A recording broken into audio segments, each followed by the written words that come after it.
وعلیکم السلام ورحمۃ اللہ وبرکاتہ۔ پہلی بات تو یہ ہے کہ حضرت زینب رضی اللہ تعالیٰ عنہ کے بارے میں ایسی کوئی صحیح بات ثابت نہیں ہے،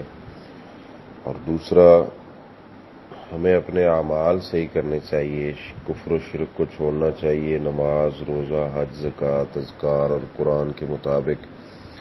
سنت کے مطابق زندگی گزاریں۔ اگر کوئی بندہ ایسا نہیں کرتا تو وہ 1000 بار بھی کفن کو دھو کے لے آئے اور جیسا مرضی کفن پہن لے،